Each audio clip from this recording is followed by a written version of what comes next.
Good afternoon, everybody. Hey, thanks for joining us. This is Drawing Conclusions. I'm Randall Hampton. I'm the author and illustrator of the Little Game Master series of books. I'm also the host of Drawing Conclusions here on Geeks Like Us. Today, I'm very, very, very pleased to be talking with Dr. Arie Ferchaud. First off, Arie, I'm going to say one thing. A long time ago, a mutual friend of ours, Arie, told me that you need to have Arie on your show. You need to have Arie on and you need to talk to her. Like, it doesn't even matter what you talk about. You need to have her on because she'll be so much fun and she'll blow your mind. I'm like, so okay, cool. So we got us in touch. And I said, Arie, what do you want to talk about? And then you told me you wanted to do Umbrella Academy. Thank you. And we'll get to that. So first and foremost, Dr. Arie Ferchaud, please tell us a little bit about yourself. Yeah, dude. I am, in my day job, a professor at Florida State where I teach classes on media and society, social media. I would like to, in the future, if any of my bosses are listening, which they probably aren't, teach a class about video games, but not there yet. And I also do research on entertainment media, so entertainment media psychology, in particular with new media technologies. So I just wrote a book that is in production now on binge watching, which is very relevant to today's discussion. Very relevant for today, yes.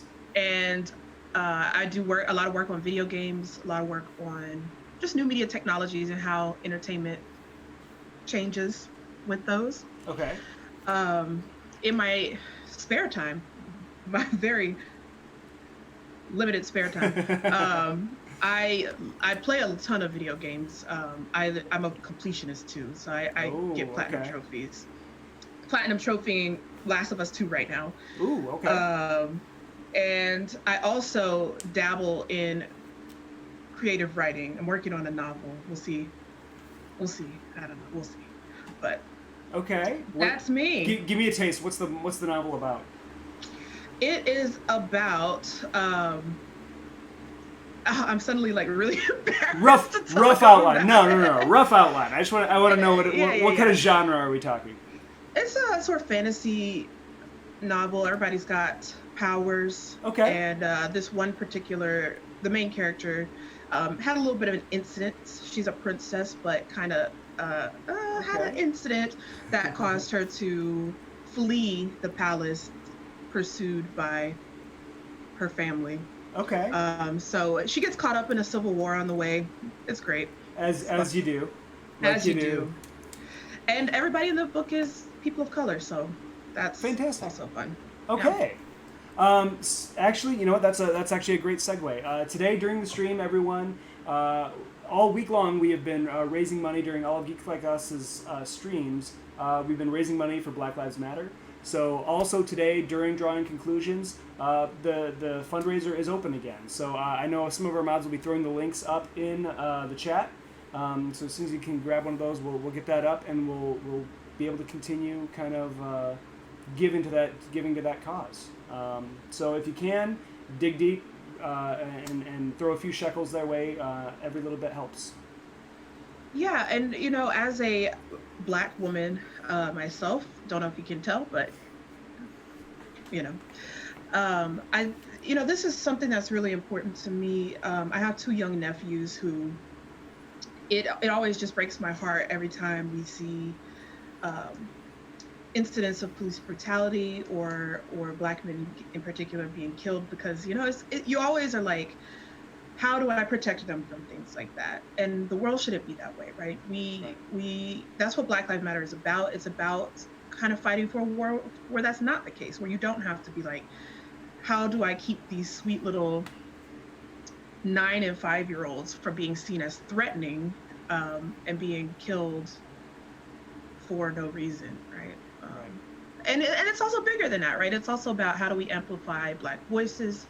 How do we shine a light on issues facing Black America and other people of color as well, this issues of systemic racism and things like that. So this is obviously something that's really important to me, and so I'm so glad that Geeks Like Us is raising money for this cause.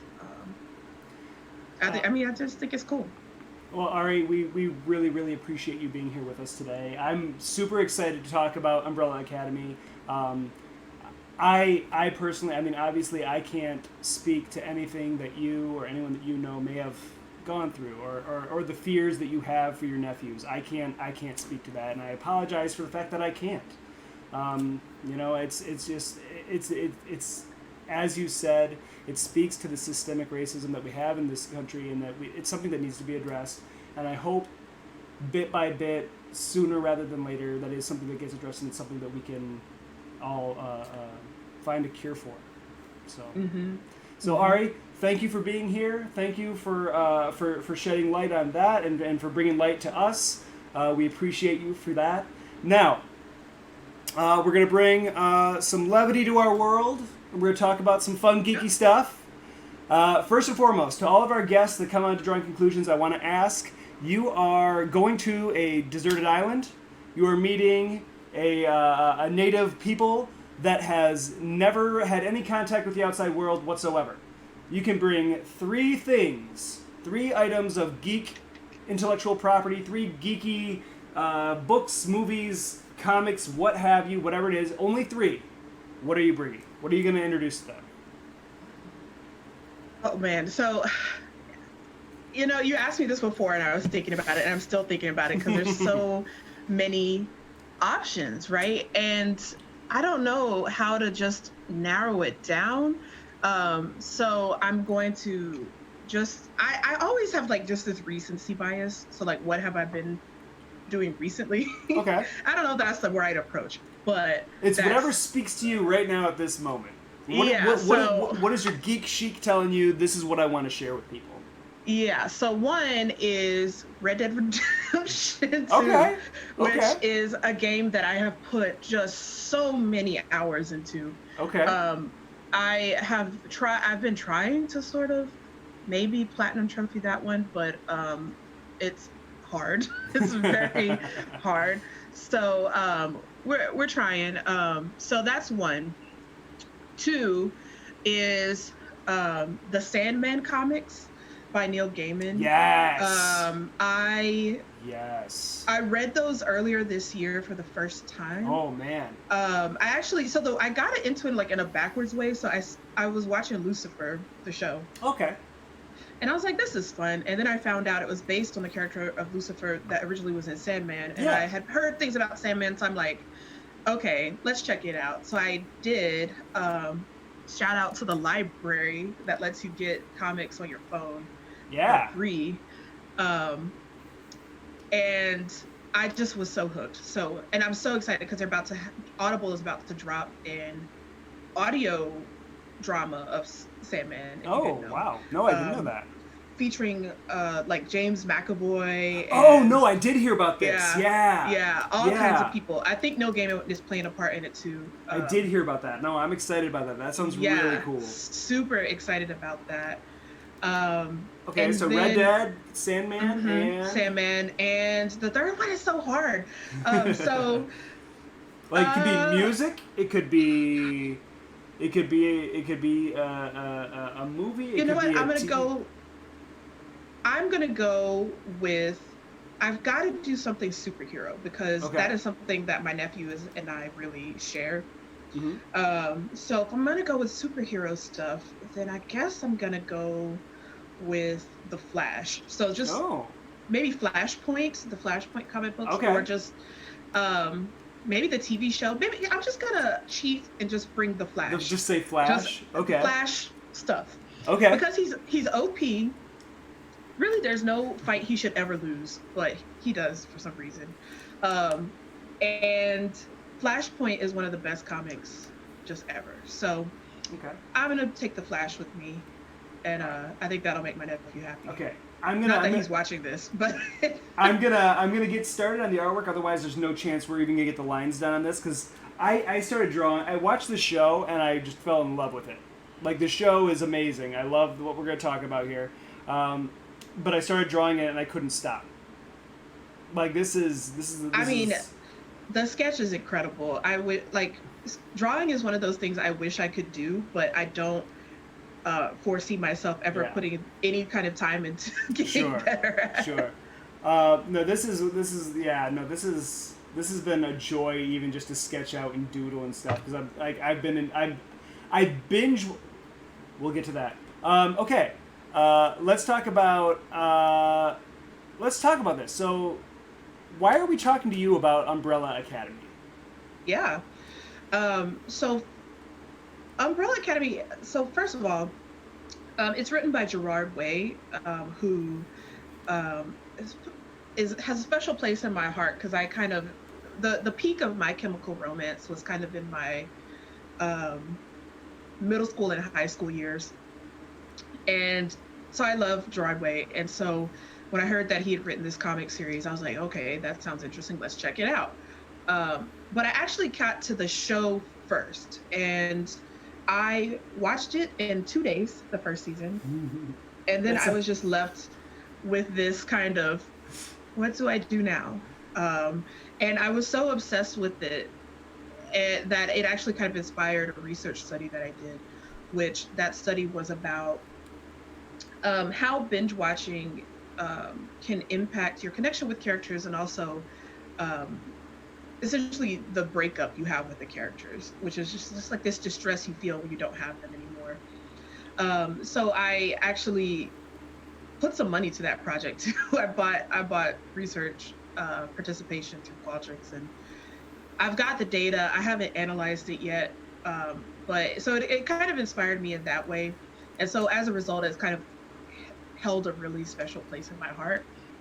That's Um, fascinating to me because it's so interesting that these properties that we all love, like mhm. they spur us in in our employment. You know what I mean? Yeah, Like they yeah. totally motivate us. I mean, for me, yeah, it's easy because I'm an artist. I can take the things that I love and I can put it out on a page and stuff like that. But like for example, for you, Hmm. you binge watch the show, which by the way I did as well. Once I started, I couldn't stop. Yeah, man, it's addicting. It's good. It's such a good show, and I'll tell you why in a few minutes. But because I want you to keep talking about what you. It's but to be able to take that idea of binge watching and then having like that feeling of loss afterwards, after it's all said and Hmm. done, that's really fascinating. That's really interesting, and Yeah, I love that you went there. yeah, and I'm so excited. I just sorry. I just haven't had the time um, to actually analyze the data, but I will soon. Yeah. I will very soon. I actually have a grad student who just cleaned up the data for me, so it's just a matter of doing it. But it was, yeah, I mean, I just think that's really cool. And for me, I'm an entertainment researcher, and so basically all my research happens that way. Sure. Oh yeah. Yeah. So we're gonna talk a lot about this show, and like heads up for everybody right now, spoilers all over this stream. Okay, we're gonna be talking about we're gonna be talking mainly about the show because that's the Mhm. only entry I've had into this series. I've not read any of the comic books or anything like that. I've watched the show. That's how I dip my toes into it, and I loved it. Like when you told me you wanted to do this show, I was like, oh, I don't know what that is. I've never heard of it. Okay, let's take a look. And I was like, can I stream it somewhere? And I felt the maniacal laughter in the tweet that you sent back. In the DM. You're like, oh yeah, you can see it on Netflix. Yeah. um, I for me, I started the first episode, and then Hmm. within 5 minutes, they start introducing the family of the siblings of the Umbrella Academy, Hmm. and when Vanya, the youngest, or the I mean they're all the same age, but she's I think she's considered the little sister, right? I think so. I mean like she's when she starts playing her violin, and she starts playing this like suite from Phantom of the Opera, as the different siblings are coming in and kind of exposing who they are and their powers and where they come from, that kind of thing.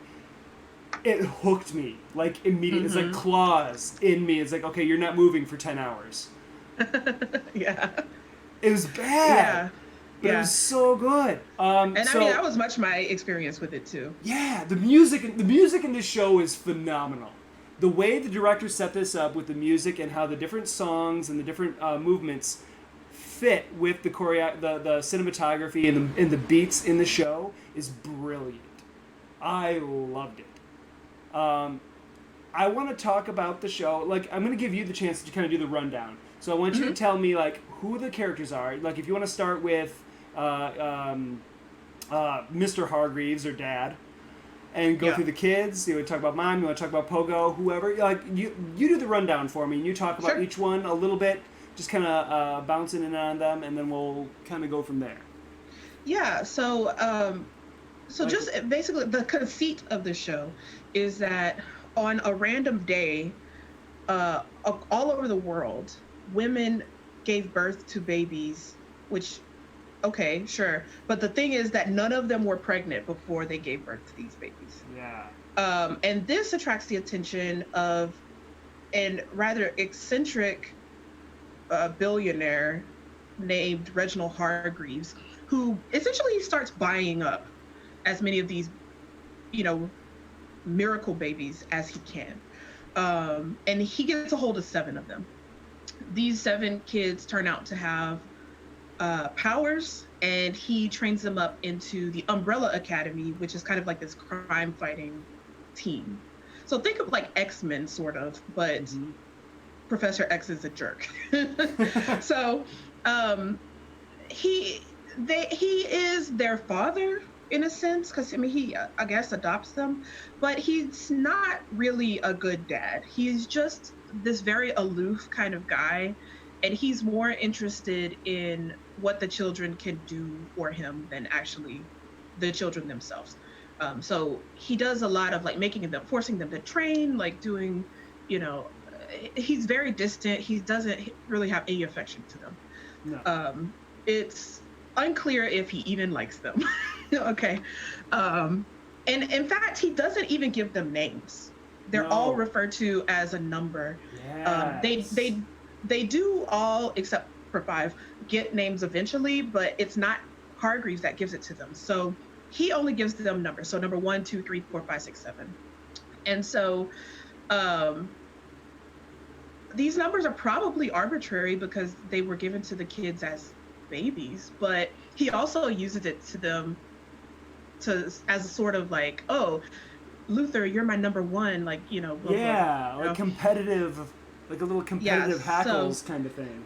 Totally. So it's very much, the children as a result don't necessarily grow up feeling very close to each other. And so when the show gets to the present day, they all come back to the house because Hargreaves has died, and they're gonna, I guess, bury him. And they haven't spoken to each other in years. They're not close.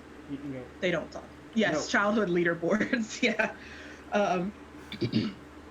So the children themselves, I'm just gonna go in order of their numbers. Sure. So number 1 is Luther. He has super strength. He's kind of the only one that likes Hargreaves. And I think that's because Hargreaves kind of set him up as sort of the favorite. The de facto leader. Yeah, the de facto leader. He's got this super strength, which is kind of classic superhero power. At the beginning of the show, he is living on the moon. It's a very surreal show. Yeah. He's living on the moon, and he is like been deformed. He's got like this huge body of a gorilla, essentially, because there was an accident, and to save his life, his father like grafted gorilla DNA into him.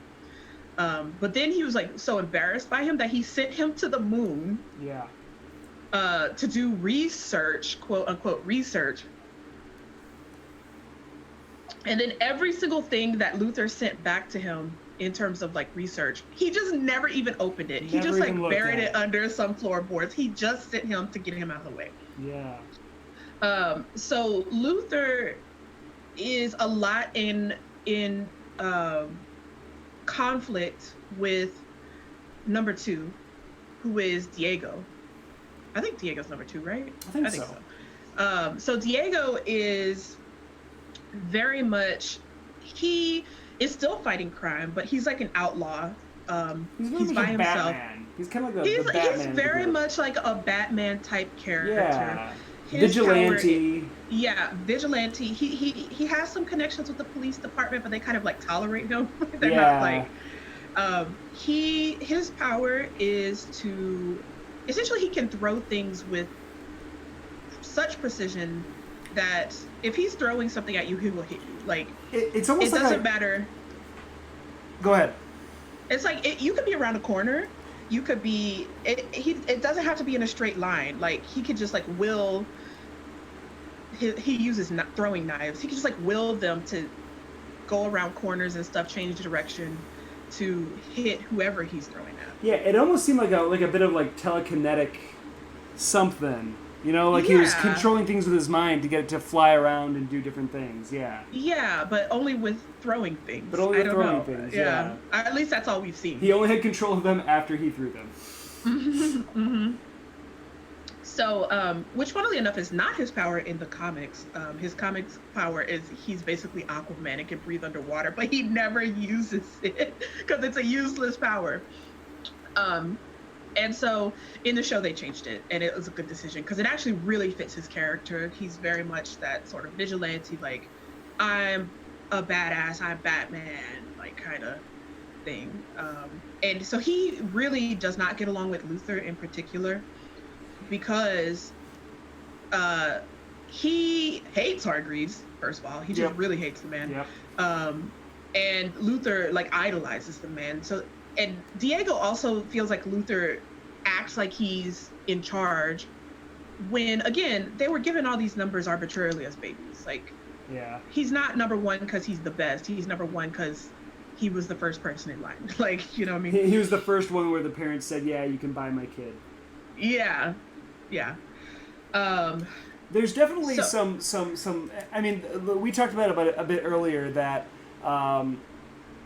Luther is definitely the Boy Scout, and it's very much like a Superman Batman kind of butting heads kind of thing. Like that's where their personalities clash. Luther is definitely the Boy Scout and wants to do everything the right way and wants to respect authority, and Diego is just like, let me just get the job done. Let me serve justice and, you know, that kind of thing. So, yeah. Yes.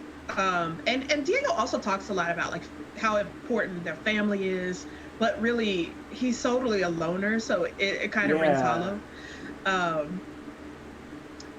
And so then we have number 3, who is Allison, who is, at the beginning of the show, like, this really successful actress.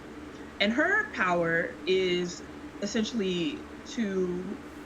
if she says, I heard a rumor, whatever happens after that sentence will happen.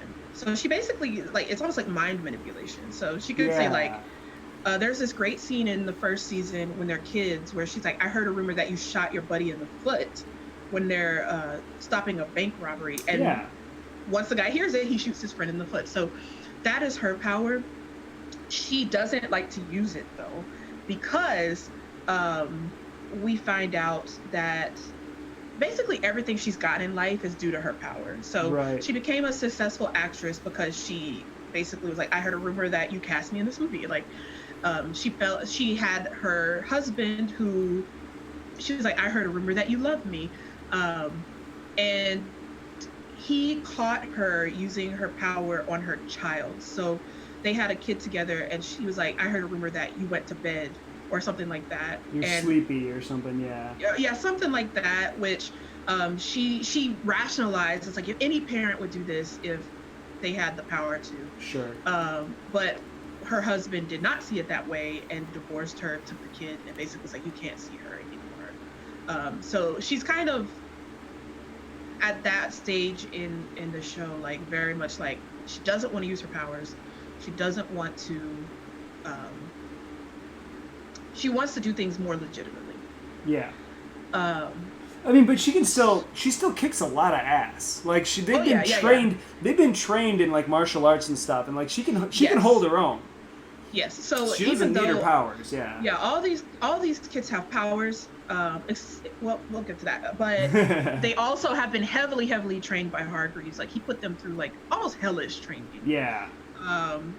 So they are very capable fighters as well. And so yeah, you're right. Allison doesn't need her powers to kick ass, and she's trying very hard not to use them. So even like kind of in life or death situations, she tries not to use them. Yeah. There's a few times where she tries to, or she like breaks and like it's like I'm gonna use my power. But then we have number 4, who you're coloring right now. That's Klaus. Klaus is he is poor Klaus. Okay, so his ability is to speak to the dead. But the problem with that is that it's not something he can control. It's just if dead people are around, they're bothering Klaus. And usually dead people are scary. Like they're not like, hello, I'm such and such and I am dead. Like, no, they're scary and they kind of harass him a lot. And when he was growing up, the way Hargreaves tried to teach him to control his power was to lock him in a mausoleum overnight.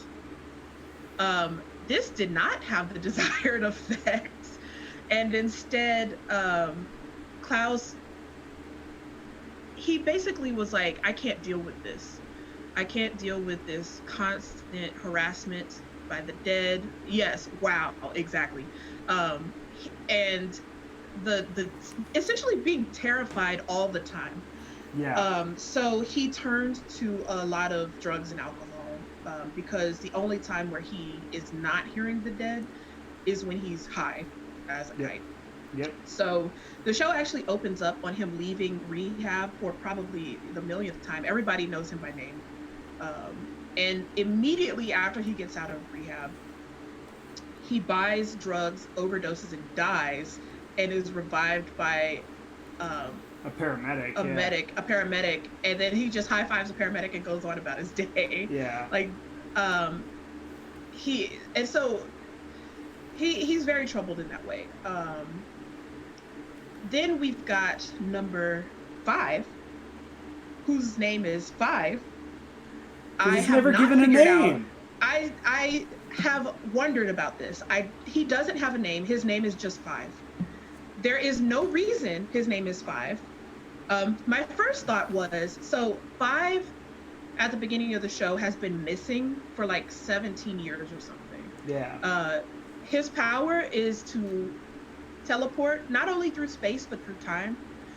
And when he was a child, he was constantly told, does he know what it's like to chew 5 gum? Probably.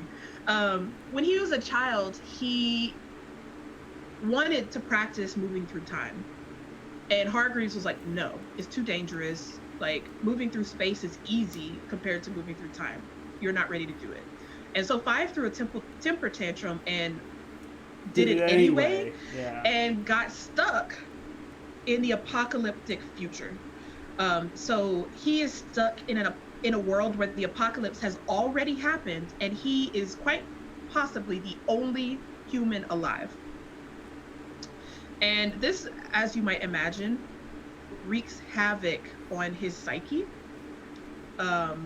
He kind of goes mad from isolation. He finds a wife who's actually a mannequin, named Dolores, right? I think so. And that's his wife. But eventually he gets picked up by this agency who goes through time.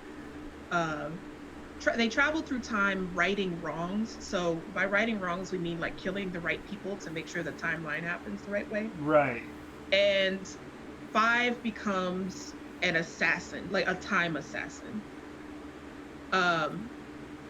So at the beginning of the show, he finds his way back to the time before the apocalypse, and is like, hey, in like 8 days, the apocalypse is gonna happen. We need to stop it. And he's back in his childhood body as well. So the rest of them are adults at this point. And 5 is like an 11-year-old or maybe like 13-year-old kid teleporting around, stabbing people. There's a great scene in the first episode where he's in this cafe and people appear to try from this agency to try to like basically take him back, and he murders them all. Another great musical beat. Yes, to Like, the song. Constantinople. Yeah, They might be Istanbul, giants. not Yeah, Yes, Istanbul. it That's what it is is. amazing sequence. If Oh you my watch gosh. nothing else from this show, watch that sequence. So 5 is kind of a grown man who has maybe lost at least some marbles, who was trained as a time assassin, who is now back in his childhood body with his dysfunctional family, trying to figure out how to stop the apocalypse. He really does love his family. Like the first thing he found when he got to the apocalyptic future was like his family's bodies. Like he loves them, he wants them to make it and not die in an apocalypse. And so that's kind of what sets up the first season, is how do we not have an apocalypse? Yeah. And they don't know what caused it. They don't know what to do, and they only have like 8 days or like a week or something. Yeah, 8 days and like very few clues as to what's going on and why anything is happening. Yeah. So he is very much like, okay, we need to focus on this. The rest of the family is like, deuces, because they're very dysfunctional. Yeah. Yeah. So number 6 is Ben. Well, Ben I just drew. Huh? No, Oh he yeah, just drew. he just drew Ben. So Ben's power is like he essentially has like interdimensional squid monsters under his skin that he could use to like attack people. It's kind of a gruesome power. He's always covered in blood after he uses it. The bank scene. Yeah. The Like, bank scene. They send him in. They're like, all right, Ben, this is all you. He goes. Like, do I have to? And then he comes out. He's just drenched in blood. Can I go home now? Yeah. It's like the saddest thing ever. It's so sad, but Ben has probably like the most offensive power. Oh yeah. On the team. Sadly, before the show starts, Ben has died. We don't know how, but he is dead. However, remember, we've got a team member who can talk to the dead. So Ben is still around, but he can only talk to Klaus. Yep. And when Klaus is like, oh, by the way, Ben's been here this whole time, they don't believe him, which to me is so bizarre, because I'm like, y'all know he can talk to the dead, right? Yeah. And now the thing, too, is that another thing to mention about Klaus is that even though, like I said, Klaus does a lot of drugs to kind of drown out the dead so that he can't hear them, he always can see Ben. He always can see Ben, even when he is totally... And that's so interesting. I really hope they touch on that in like season 2. Because it makes me think that maybe Klaus had something to do with his death. This is me spitballing in tinfoil and stuff. Like, because if he had something to do with his death, I mean, wouldn't that like just like anchor them together? You know? Maybe so. I hadn't thought of that. My interpretation was that they were just really close. Okay. But I don't know. Sure. And you can actually also see throughout the season, toward the beginning of the season, when Klaus is just on a lot of drugs, Ben is very quiet and sort of in the background, and like he's got this hood on. And then as the season goes forward and Klaus gets a little bit more control of himself and kind of starts kicking, the drugs start sobering up, Ben becomes more active, and to the point where towards the end of it, Ben can actually interact with the real world. Yeah. Even though he's dead. So the season finale, he has a scene where he's able to actually kill some of the bad guys with his squid arms. Through Klaus's powers. Yeah, with his squid arms. Yeah. So I'm really excited to see how Ben will play into the second season. My favorite line was when Klaus looks at him after he punches him and says, "You just Patrick Swayze'd me." Yeah. And there's actually a scene. So the season 2 trailer dropped like earlier this week, and there's a scene in the trailer where Klaus had been getting a fist fight. So it seems like Klaus is getting like his powers more under control if that's able to happen, because Ben is not able to physically interact with anything until Klaus is like sobered up. Yeah. So he's able to interact through Klaus's powers essentially. So Ben is definitely underrated character. He doesn't have a lot to do in the first season because most of the time Klaus is just all the drugs. Yeah, and he's just kind of standing there in the background. He's just extra planal like presence. Planar presence. I don't know. Yeah. But he also is like, Klaus, you gotta figure this shit out, man. You gotta stop doing all these drugs. You know what? It's funny. It's almost like he's like that little conscience sitting on his shoulder. Yeah. You know, he's like the little angel just saying, you know, hey, you know, or like especially when he's telling him to go help Luther later in the season. You know, like he's like, you need to go help him. If the roles were reversed, he would be there to help you. Yeah, and actually, so the first time Ben is able to interact with the real world is when Klaus, after having been sober for a while, is like, I'm through with this, and tries to take up some sort of pill, and Ben punches him in the face. Yep. Causing him to spit it out. And so Ben, it's very clear that he and Klaus are close. It's unclear if they were close before he died or if it's just after, but being the fact that Klaus is the only one who could see him, I guess Ben is like, yeah, all right, let's hang out, you know. So that's number 6, Ben. And number 7 is Vanya. So Vanya is a special case because unlike all of her siblings, Vanya is ordinary. She doesn't have any powers. So toward the beginning, well, growing up, she was like essentially kind of the redheaded stepchild of the group because Hargreaves had no time for her. He was like, you're ordinary. And she's like, I want to play with them too. Like when they're training and stuff. She's like, I want to play with, she's like, I want to play with them. And he's like, how many times I got to tell you, you're ordinary? No. Yeah. That's like literally what he says, but in like a nice voice. Like he's like, oh, like the most plain thing in the world to say to a child. It's like, yeah, you are not special. So why would you play with them? And you think about that. You think about like her entire life. She's told you're insignificant. You are not special.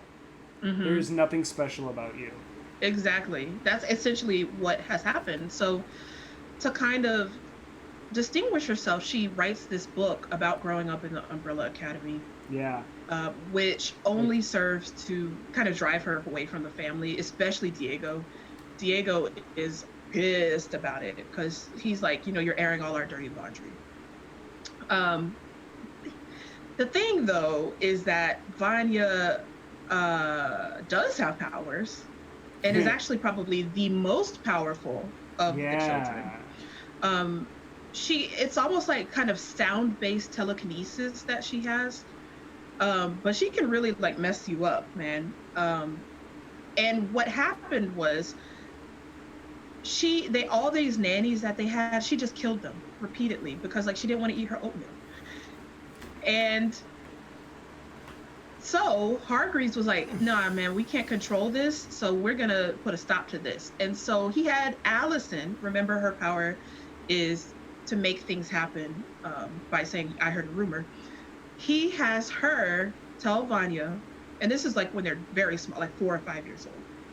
He has her tell Vanya, I heard a rumor that you think you're ordinary. And as a result, Vanya grows up thinking she has no powers and she, you know, is not able to use any powers. But throughout the first season, she realizes that that's not true. And it messes her up because she's like, you know, this whole time I could have been a part of this family and I had this terrible childhood. And in fact, not only did my father make me think I wasn't special, he also like made my sister, who I thought was, you know, my friend and my sister, because at the beginning, Allison's like the only one who talks to Vanya. Like, you know, she's the only one that's like, you're part of this family, you know, blah, blah, blah. And Vanya actually takes that news so terribly that Allison did that. Even though, again, Allison was like 4 or 5 years old when this happened. Yeah. But she takes it so She was a terribly that child. she, in a sort of fit of rage, slices Allison's neck.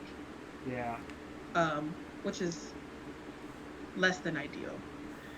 She doesn't die. They're able to save her. But when Vanya goes to try to fix the situation and like apologize and ask for help from her family, Luther locks her up instead. Yeah.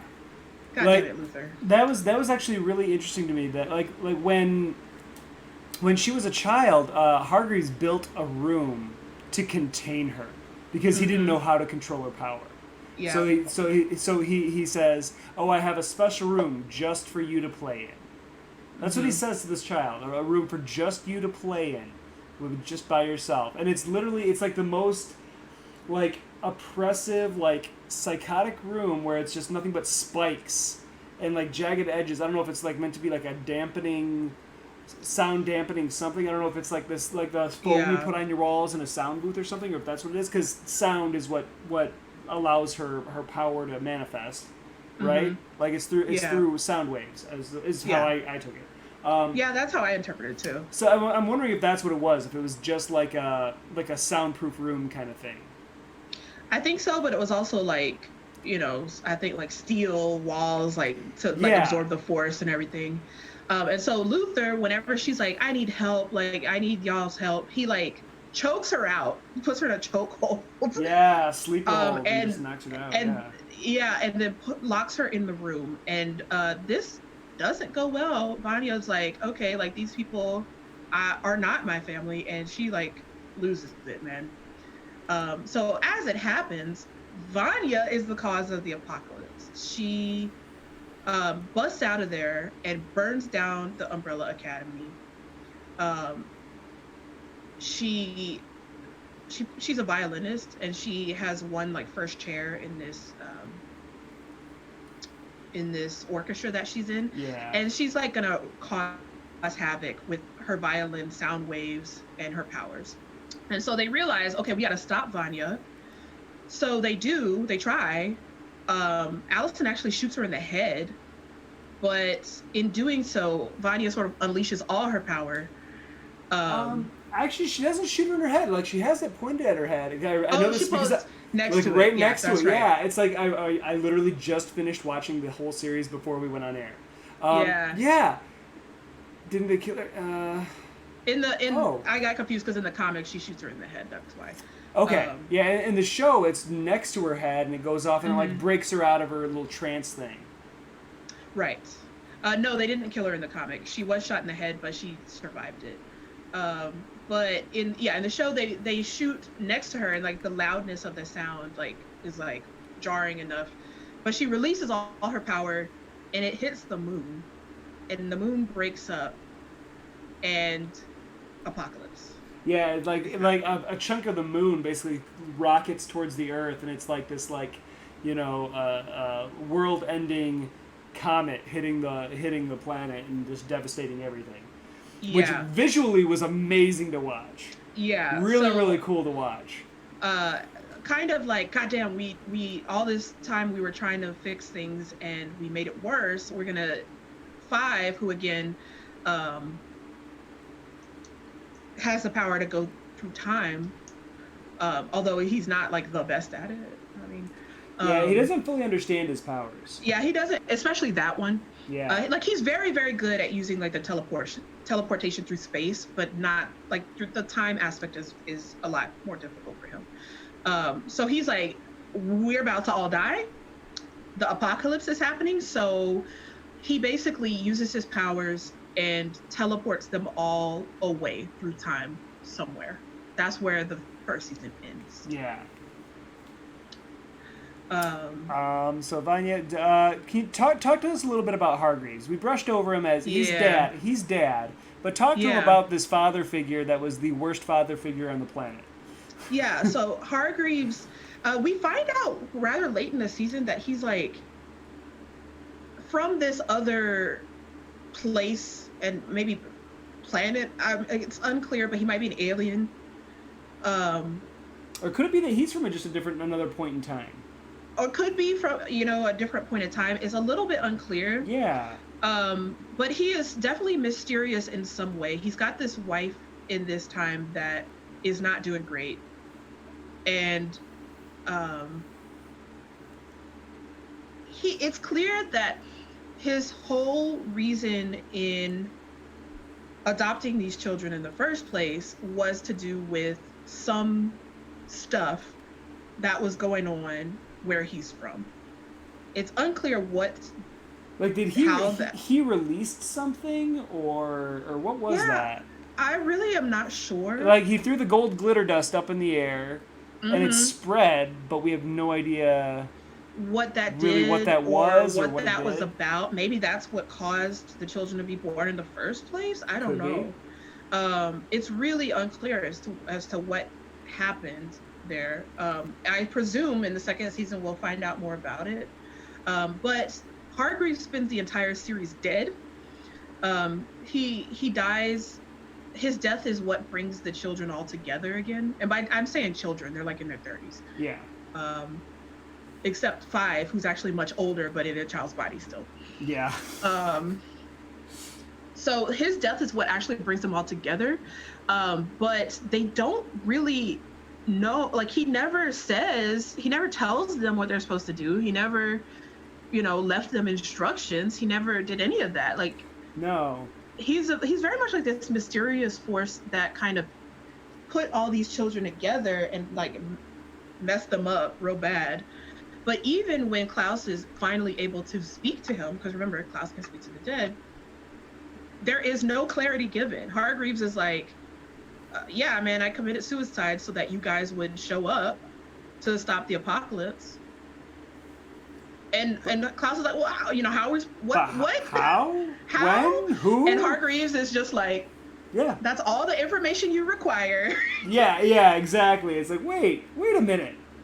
And Klaus is like, dude, what? And what? So it's clear that Hargreaves knows what's going on, at least on some level. Well, and that's another thing, is that 5 brings that up after he talks about Klaus talks about being able to see him. 5 brings it up that Dad Hargreaves knew. He knew about this the entire time. He knew this was going to happen. That's why he brought us together. How did he know? And it's another question that's never answered. Right. So it's thankfully there's a second season. Maybe we'll find out. Dr. Space Cowboy, Hargreaves, and Dumbledore, man. Yeah. Like, can you just write a letter? Like, tell us what to do. And Doctor Strange, you can add him to the list too. Yeah. It's like. So Hargreaves is like really this sort of, he is, like, you spend the whole season thinking, wow, this dude's an asshole. And he is like terrible to these children. He doesn't care about them as people. But then towards the end, you're like, okay, but like, maybe he's doing this for a purpose? But you don't know what it is. So Hargreaves he's really one of those people that's like, it's very, I don't know what to think about him, because like I spent the whole time thinking he was a terrible person because all the kids hated him except Luther. But Luther also came to hate him when he realized that he sent him to the moon just to get him out of the way. Yeah. But it's just like, okay, yeah, I mean, he was terrible to these children, but like maybe there was a reason behind it. I don't know. And then so the mom, Grace is her name. She is actually the one to name all the children. So Hargreaves doesn't even give them names. He calls them by their numbers all the time. But because Vanya murders all the nannies, he builds a robot mom for them. Her name is Grace. So she's their mom. She is basically the one who raises them. She loves them. They love her, especially Diego. Diego's very, very close to her. Again, she's a robot mom. She very much loves them, but also is kind of losing it when it's like there's clearly something. Yeah, like programming degradation or something. Either programming degradation or intentional like Okay. somebody has messed with her. I don't know. Yeah. But she is. Oh no! Yeah. It was intentional because her entire program was to be protective and to be, and they Yes. turned off the first aid because Hargreaves killed himself. Yes, That's because right. because she's right. like equipped to do all this first That's aid and all this right. kind of stuff. So if he tried to kill herself and she was functioning, she would just save him. Yeah. So they turned that off, and Yes. um, so when the children all get back, she's like she's degraded to the point where like there's a firefight in the house and she doesn't even notice. Yeah. She sits there cross stitching through her arm. Yep. Like it's she's great, but Diego realizes that she's degraded to the point where he has to shut her off, which is really sad.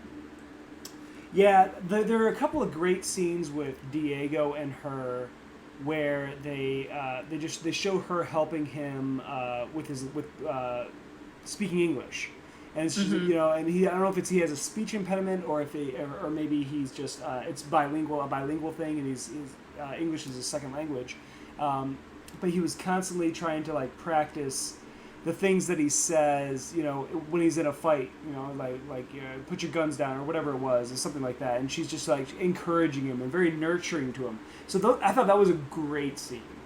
I thought that was great for a character that really didn't get a whole lot of screen time and stuff. You could tell how pivotal a character she was to Mm-hmm. each of them. I mean, the fact that she's a robot and still everyone called her mom. Yes, they all called her mom. They all seemed to love her. Um, they all were upset when she was shut off. Yeah. Although many of them realized that it needed to be done, although they didn't necessarily realize that Diego was going to do it. No.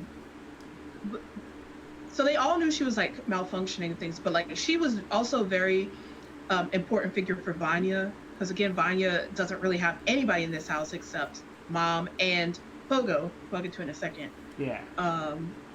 And so she's really like the person who was the most nurturing and caring to them. She gave them all their names except Five. We don't know why Five doesn't have a name. My first thought was it was because he got stuck in the future before they got names. But that's not the case, because when he goes to the future, he said he calls out for his siblings by name. Yep. He's like, Vanya, Klaus, like, where are you guys at? And so he just doesn't have a name. Yeah. I wonder if he does, but he never told his siblings what it was. I mean, maybe that's just another scene between Mom and Five that we'll see. And I think that would be great, is that it's just another kind of a building point on why Mom is so pivotal to this show and to the story. Is she has these influences on all the characters at some point or another. Yeah. The only other thing I could think of is that he just thought Five was a cooler name. I don't know. Yeah. That seems like a very Five thing to do. It kind of does. But yeah, he's the only one that doesn't have a name. But she is the one who gives them all their names. I kind of wonder if like she gave them their names based on where they were purchased from. Well, yeah, because when the scene at the beginning when they talk about the birth of the children, the one that we see is it takes place in Russia. Yeah. With a girl, like, she kisses a boy and then she jumps in the pool and then all of a sudden she's giving labor. She's going into labor. Yeah. And there's like the most like bizarre transformation within 30 seconds of film. Yeah, and it was. like, oh, wow. That was the first scene, and you're like, "What the hell is happening?" So what is this show about? My personal theory is that that's Vanya. Yeah, that's kind of how I felt too. And that all the characters are named kind of based on where they were gotten from. Sure. But the show doesn't say one way or the other. No, it doesn't. Fantastic. Okay. Yeah. And then Pogo. Pogo, yeah. Yeah, let me just chat about Pogo. So Pogo is a chimp who has human level intelligence, I guess. And he's basically the father figure for the family. Like, he really is, yeah. Hargreaves is just kind of this absent professor kind of guy who doesn't do any kind of fatherly anything with the children. But Pogo kind of is a father figure for them. He supports them, much like robot mom Grace does. Pogo does that for them as well, especially for Vanya. So when Hargreaves is busy like doing all this stuff with the children, Pogo is usually the one that is comforting Vanya. The thing though is that Pogo knows if not everything, a lot of stuff about what Hargreaves knows. He seems to know where all the bodies are buried. He knows where all the skeletons are. Yeah, so he seems to know just about everything, and he's not interested in sharing any of his information. So Pogo knows that Hargreaves killed himself, which I understand why he wouldn't say that, because he wants them to kind of come together, right?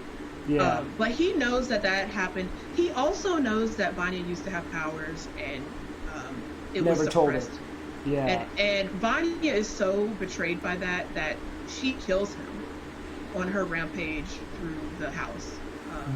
She actually kills him. I was not a fan of that scene. I did not like it. I did not like it. But in second season, it looks like Pogo's coming back in some sense. Well, I think they have time traveled, so yeah. I was gonna say. But Pogo, you know, on one sense, you're like, you understand kind of why Pogo is doing this stuff. He's also like, he doesn't think Hargreaves is a bad person.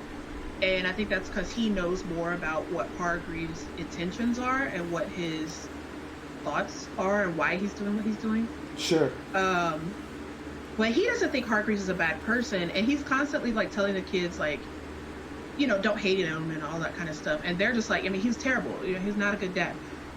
But Poe doesn't tell them why no. They should, you know, he doesn't tell them anything, really. No, he doesn't.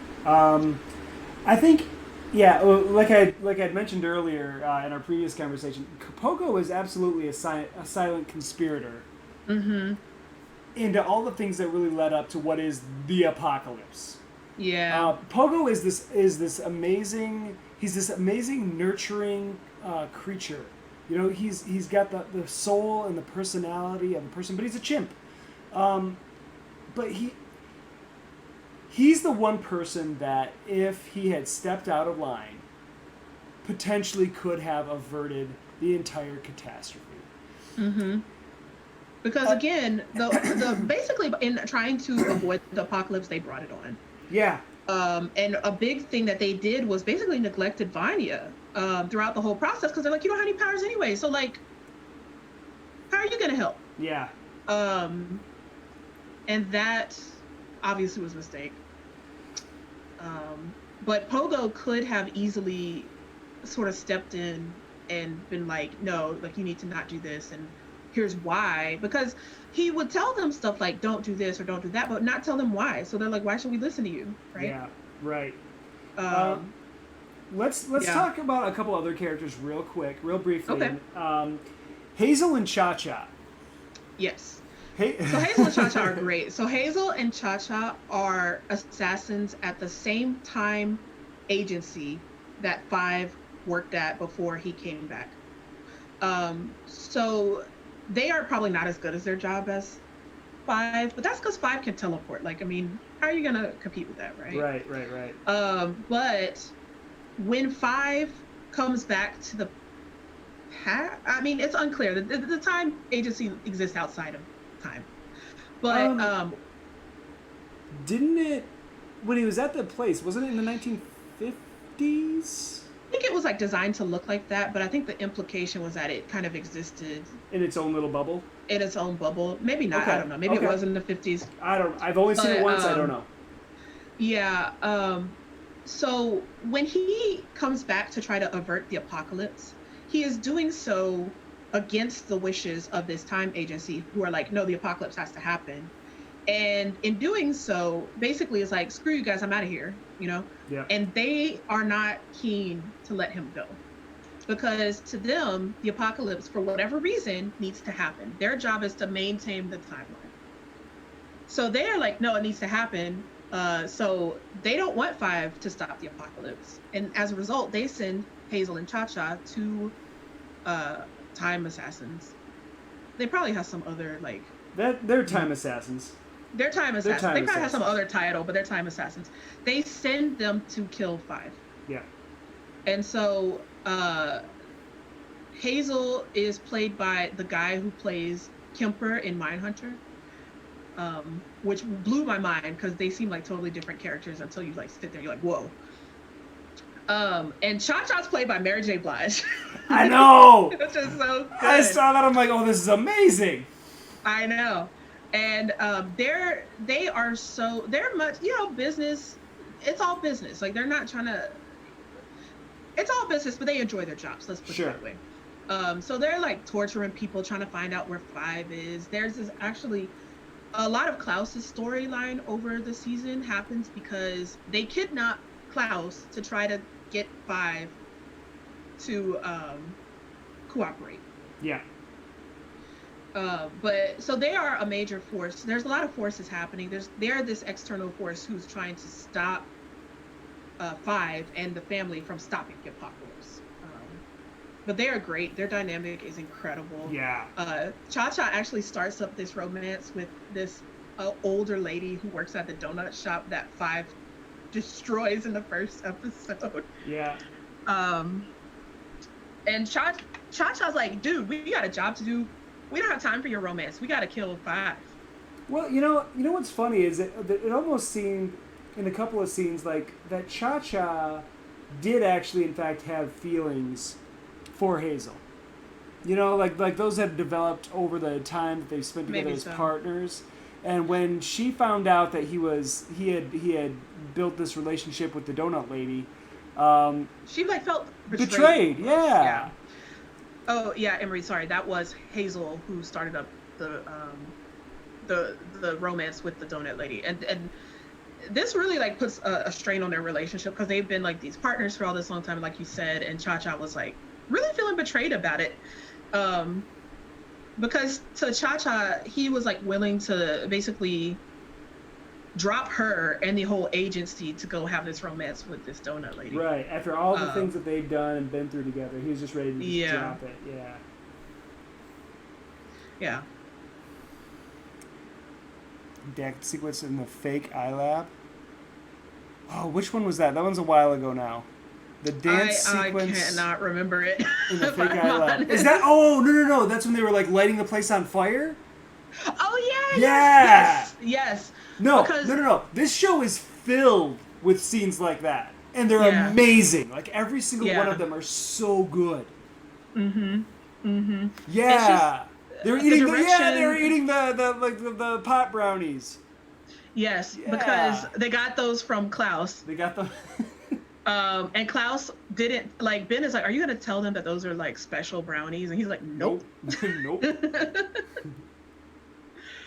Yeah, I remember that scene now. Thank you for reminding me. Yeah, that's a great scene. Yeah. Oh my gosh, this series. If anyone in the chat has not seen this show, the cinematography and the music that goes with it is amazing. Like think very much the way it's put together in Guardians of the Galaxy. How the music has such an important part of the movie and how it moves forward and how it works. That's how this show works. The music. I would say it's very much like Baby Driver in that the music is so integrated to the action. Okay. So I love Guardians of the Galaxy too, and the soundtrack is perfect, right? Yeah. But with Baby Driver and Umbrella Academy, the music is like it's another character. Beat for beat, it's like the action is choreographed to the music basically. So like the first sequence with that Istanbul song with 5 fending off time assassins that are after him is all set to this music, and it's perfect, and it's just like perfect song selection. Yeah. It's the music is incredible, and this is a side note, but Gerard Way, of course, is a musician, and they were like, we're not consulting him because the director, the showrunners were like, I don't want my vision of the show kind of skewed by the creator, so I'm not consulting him. So that's a fun little side fact for you. That is actually a really interesting point, because like yeah, absolutely, he would have something to say about that. Okay, so we've run down the main players in the show. Talk to me. Who's your favorite character? Mm-hmm. Who's your favorite character? Who has the best line? Before we get that, again, everyone in chat, we are raising money right now for Black Lives Matter. Please hit that link if you can. If you can throw some money there, we'd really appreciate it. I know it's all going to a great cause. Please hit that link and share it as much as you can. Thanks so much. Sorry, go ahead. Yeah. So for me, it is kind of a toss-up between two characters, and those two characters are Five and Klaus. Yeah. But for me, the one who edges it out is Klaus.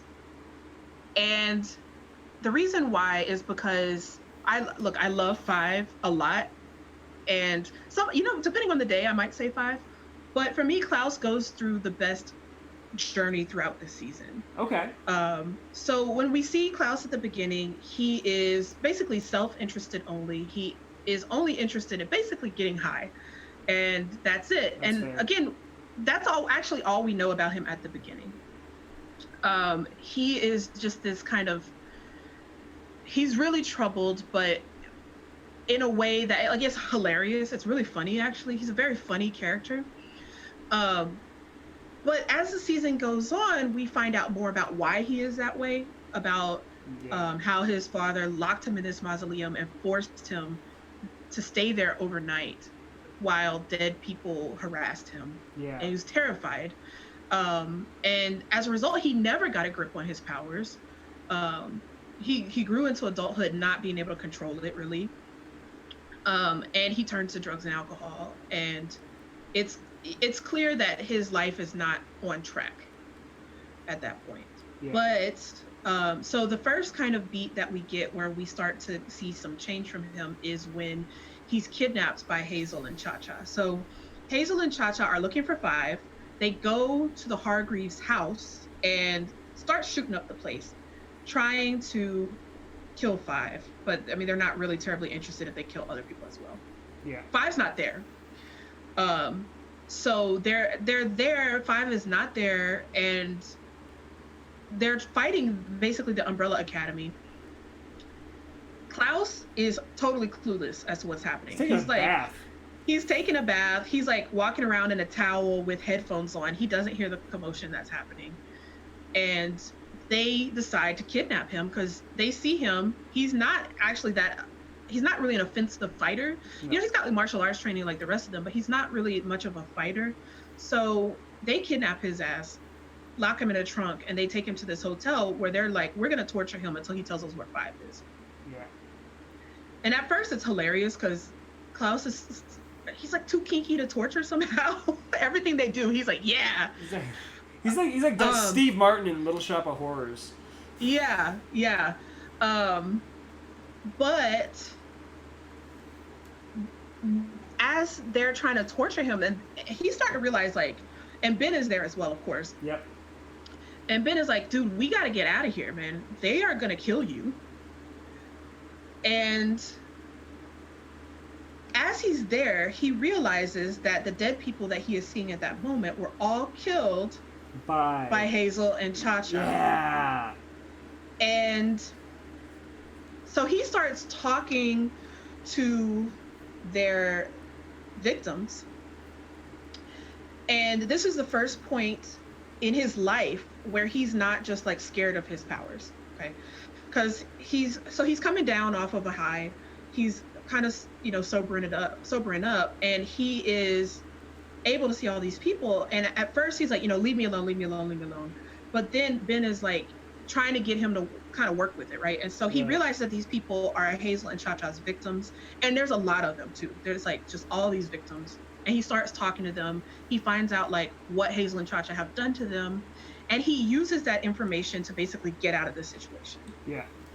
And he is able to escape with one of their time travel machines. So remember, they're time assassins. They have time machines that are in briefcases. So they're time briefcases. And that's what they use to go through time to be time assassins. So he steals it thinking maybe there's something there that he can sell for drugs, honestly. Yeah. And gets out there. Okay. And while he's on the bus, he opens the briefcase and is transported back in time to the Vietnam War. where he's instantly basically, they don't question it at all, which is hilarious to me. They're just like, oh yeah, I guess you're here to fight. Let's go. Oh, did you just get here? Yeah, you just, yeah. And I think he just like appears, it's been a while since I've seen the episode, like appears on their bus or something. No, just like, I'm here. He like shows up in the barracks and like they're immediately like called out for something. They're like, "What are you doing? Get some pants on! Come on!" And they're like throwing clothes at him and because he's naked. Someone comes and like shoves a helmet on his head and yeah, he's basically like, okay, I guess I'm in the Vietnam War now. Yeah. And this gets to Klaus's second big point of growth in this season, and that's when he meets Dave. So Dave is a fellow soldier in the Vietnam War, and he and Klaus like hit it off great, and I'm talking like love, baby. They are just the cutest. Okay. So they sort of strike up this romance in the midst of the Vietnam War and so at this point, Klaus knows that this machine has brought him here, but he doesn't just go back because he beats Dave. And he strikes up this romance, and it's like a genuine connection between him and Dave that he hasn't really had with anybody.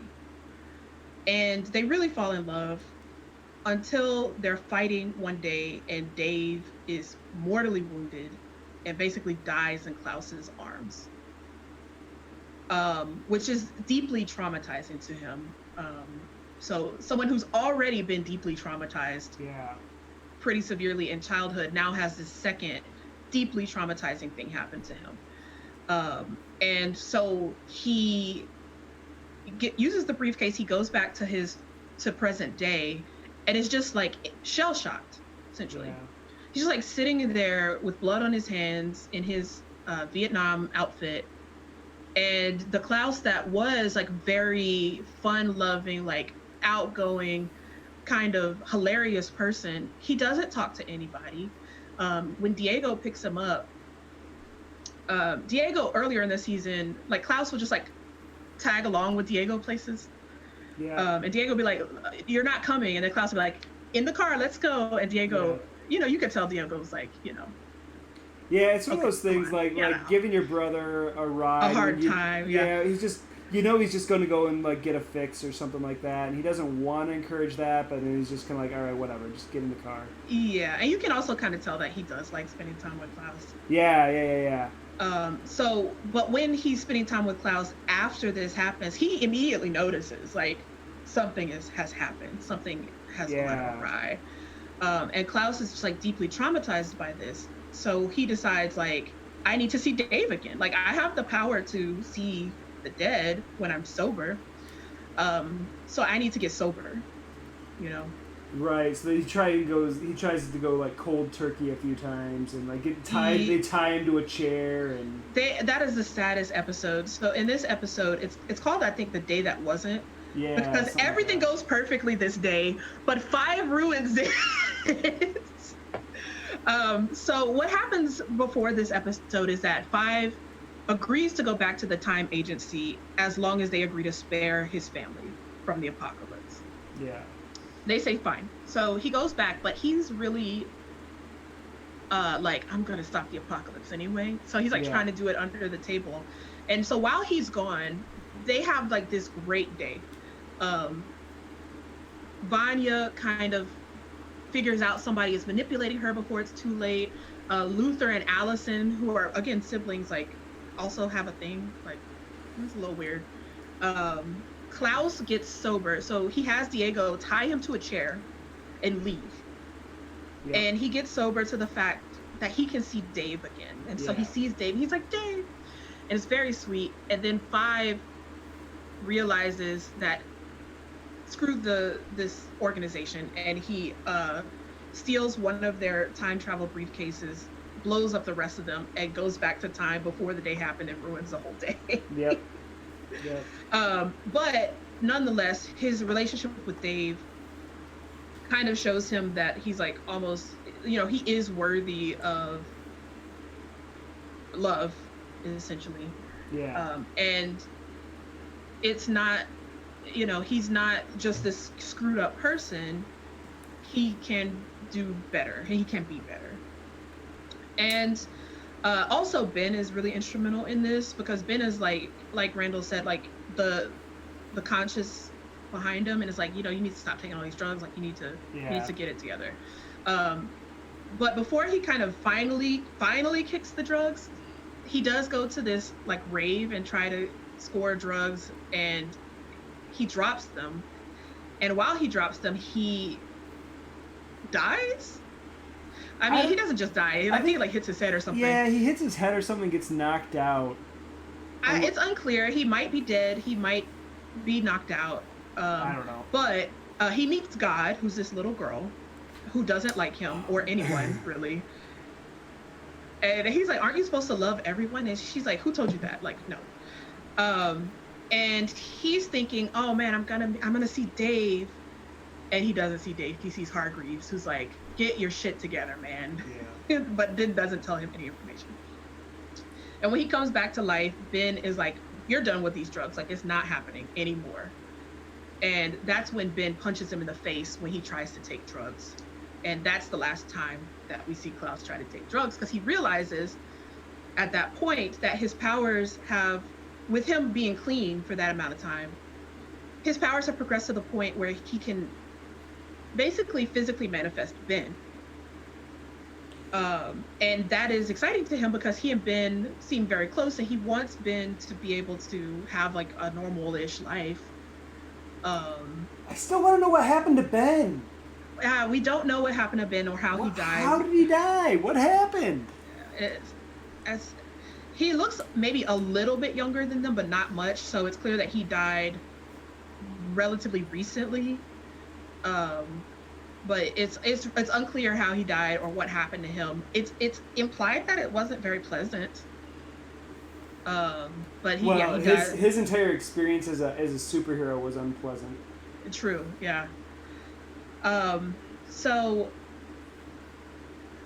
I just love Klaus's journey. Like throughout the season, He goes from being this just drugged out mess basically to kind of learning that, okay, his powers, they're scary, but he can use them in a way that is not scary, and he can actually he can use them in a way that's not so traumatizing. Then he learns that he's like capable of love and has someone that he loves. Yeah. Then he also realizes that, okay, with number 1 and number 2, I've realized now I gotta just stop taking drugs. And he's still like definitely like a little bit of like a cloud cuckoo lander. But I mean, in the second season, he has a cult. That's in the trailer. He's like, "Man, my cult is gonna be so pissed about this." I haven't seen the trailer for the second season. You have to watch yet. it. I'm gonna watch it now. But yeah. There's also a great scene in it where they're like, "Yeah, Allison has the power to make people do what she wants," and Diego's like all snarky about it. She's like, "But she never uses it," and she's like, "I heard a rumor you punched yourself in the face." It's great. Everybody watch the second season trailer. Watch the season 1 first. But so I love Klaus. I just think he has this great journey, and also he's just a very likable person. He is like the only person in the family that everyone seems to get along with. Everyone's willing to put up with his shit. Yeah, like he's got a lot of problems. He has a lot of like the substance abuse, the way he just uses and steals from people. I mean, people put up with it. I mean, I don't know if it's just like it's the family thing, the family connection that allows that, or what. I mean, he's got a great personality. He's just hilarious and he's fun to be. I mean, he's a very charismatic character. Yes. But everybody puts up with his garbage. Everyone puts up with him. Like we were saying earlier, even when Diego's like, "I'm out of here, going to do my Batman thing," and Klaus is like, "I'll get in the car," and Diego's like, "I'm not taking you anywhere," and Diego just eventually puts up with it. It's like, all right, let's go. All right, fine. And they also think he is more messed up than he actually is because they don't know that he is talking to Ben. Yeah. The whole time. So there's a scene in the first episode where Klaus is in the backseat of Diego's car talking to Ben about getting waffles. He's like, "I really want some waffles." Like, "Ben, what do you think? You want some waffles?" And Diego's like, "What the hell is wrong with this kid?" not realizing that he's actually talking to Ben. So they actually think he's more messed up than he is. And when he tells them, by the way, Ben's been here this whole time, they don't believe him, which to me is like, you know, he can talk to dead people. Like, why do you not believe him? But it's because he's been so drugged out, I think. Yeah, they're just, yeah, whatever. All right, Klaus, sure. You be the lookout. Yeah. No, yeah, Klaus is absolutely, I think, my favorite character as well. The journey that he goes on throughout the show is he's kind of, it's sad to say this, but he's the comic relief. Mm-hmm. You know what I mean? He's the character that brings levity, but it's all of his problems that really bring that to the surface. You know what I mean? Mm-hmm. It's his drug use. It's his attitude when he's being tortured. It's all this dark shit. But at the same time, that's what I mean. It shows you how kind of obscure and how dark this show is, because mm-hmm. there's like, those are the things that make us laugh. Yeah, and it's like, it's actually not until like episode 3 or 4 or something like that we realize, dude, he's not just like, oh, I'm a funny drug addict. Like, he actually is severely traumatized. Oh yeah. And so the show almost sets you up to do that. Like, it's almost setting you up like, hey, laugh at this funny character, and then you realize, oh geez, well, yeah, I don't want to laugh at this guy. I feel bad for this guy. Yeah, you're like, now I just want to give him a goddamn hug. Yeah, no, Klaus's the journey that he goes on is great. It's great writing. Let's see. I'm gonna look and see. We've only got like 10 more minutes, and I'm nowhere near done. I knew I drew too much. I mean, it's a really cool picture, so it's gonna be fun. You know, even black and white. We're gonna put it up as a coloring page for people, I think, maybe. Oh my gosh, I'll totally color it. Yeah, I'll finish up Allison up here, and we got Hargreaves in the background. Vanya's here in the middle with her sound waves gonna go crazy. We've basically gone over the whole plot.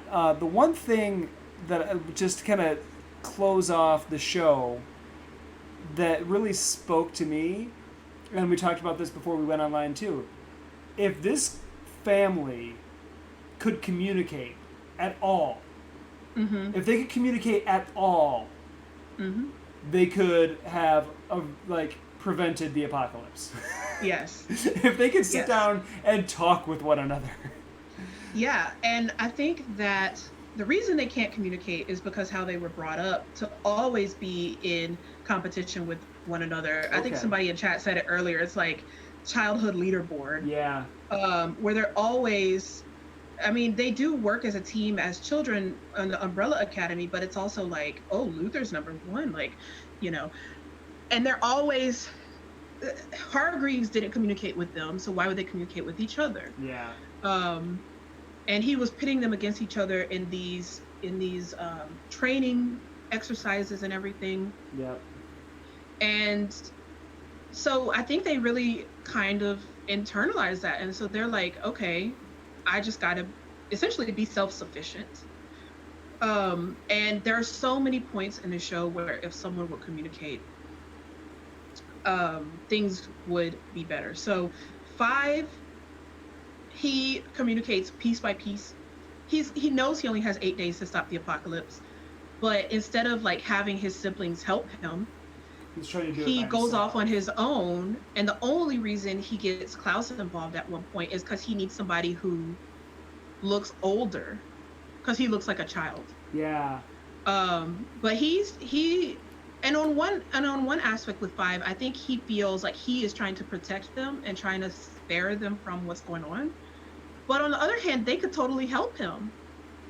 And with Luther, he also just kind of does things on his own because he thinks he's in charge. Sure. So when Vanya comes to them and is like, I need your help, he's the one that locks her up.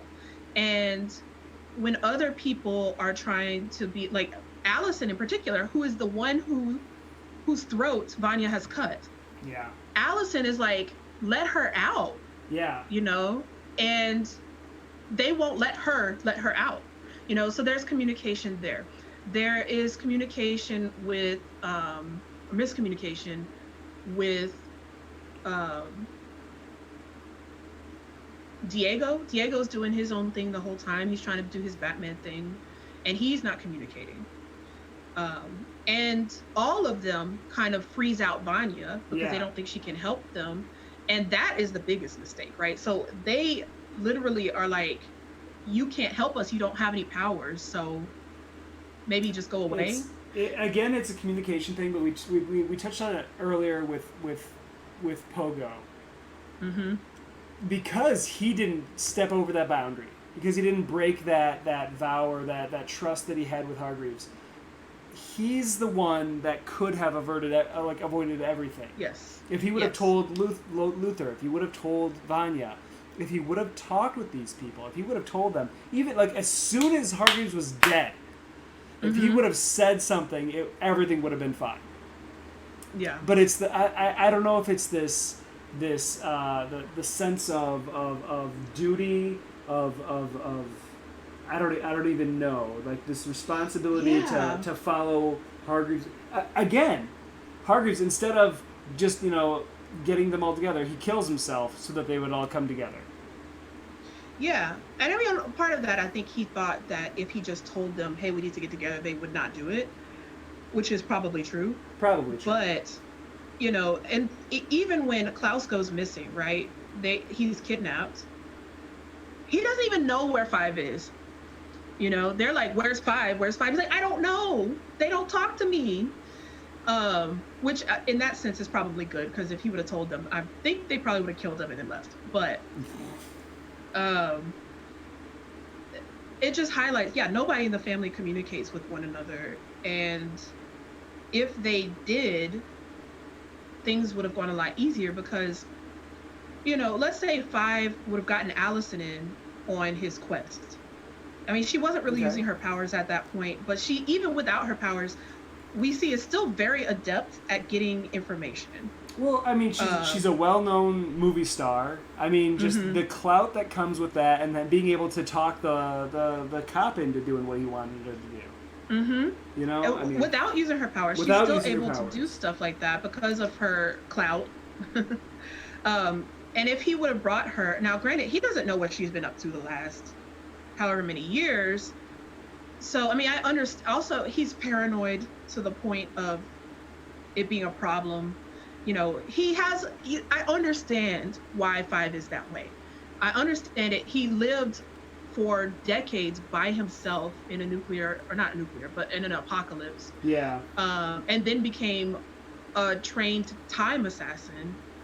And he doesn't trust anybody because he's never had, since he was a kid, somebody to trust. Yeah. So I understand, but at the same time, if he would have actually trusted his family to help him. Yeah. And we see that again on the day that wasn't, because he was like, "I'm going to stop this. I'm going to do it. I'm going to do it." Yeah. And as a result, basically undoes everything that happened that day and makes it worse. Yeah. Yeah, it's poor communication kills, man. This series is amazing. The little music beats and everything really add to it. That really pushes the story. My absolute favorite scene is when they steal the ice cream truck, and Ride of the Valkyries is playing through the ice cream truck's speakers. Bang, bing, bing, bing, bing, bing, bing, bing, bing, and Ben is sitting there it's just like wee. Ben is like a little kid. Hi, Victoria, I see you. This show is it's a buy. It's such a good show. It's worth watching. Good. It's funny and it's insightful and it's just entertaining all around. So please go do it. I love this show. Arie, I have to cut us off because we're out of time. There wasn't enough time to do anything. We only really talked about the characters. We didn't even really get to be able to talk into all the depth of what was going on and psychologically or anything. I mean, there's too much buried in the show, but it's so good. Mm-hmm. Definitely. I have had so much fun talking about it. All right, I'm so glad you came on. I'm so glad you recommended this to me. I'm going to come back to you for other geek stuff for us to talk about. Totally. Sure. So, anytime. Again, everyone, we still have a couple more minutes that the stream's up. Please go hit the charity link. Go give to Black Lives Matter. Every dollar helps. Arie, where can everyone find you on the interwebs? You can find me on Twitter. My name is what is my? I have to hold on. I always forget my Twitter handle. It's literally it's Ferchaud. So FERCHAUDA. Find me on Twitter. That's where I'm at. You can also shoot me an email or DM me on Twitter or whatever. I'm always happy to chat about Umbrella Academy or any other stuff. Yeah. Video games, TV, movies. All right. Music, whatever. Okay. Going forward, I'm Randall Hampton. You can find me at Randall_Hampton on Twitter and just about everywhere else. 2 weeks from today, I will be back for Drawing Conclusions with Dr. Emir Daniels. We're going to be talking about BioShock. Ooh. So that's going to be fun. That's going to be a good one. So we're going to talk about BioShock a little bit. You can find me this Wednesday on Wormwood Gaming's stream on their Twitch channel. I'll be drawing and hanging out with the Wormwood Gaming community. So that'll be a lot of fun. Stick around later this afternoon. We still got Dr. Space Cowboy. Do we still have Pro Social going on tonight? And Retronathon, is that still going on? I just want to make sure. Yep. Okay, so stick around because the fundraiser is still going. As long as Geeks Like Us is streaming this week, the fundraiser is going. So pay attention. Get on there, click the link, give all you can. Fantastic, awesome. Everyone, thank you so much for being with us today. Thanks for hanging out with me, Arie. I had such a fun time hanging out with you. This has been absolutely wonderful. Have me on again. I love talking about absolutely. stuff. We'll find all kinds of stuff. I'm gonna keep working on this. I'm gonna put this out on socials. We'll put it up on Geek Like Us's new our Instagram and all that too. But you will see this once it's done. And yeah, everyone, thanks so much for hanging out. I hope you all have a wonderful, wonderful weekend. Be safe, be healthy, take care of one another, love one another, all that kind of stuff. Just be kind. Come on. Take care, everybody. Have a great weekend. Bye.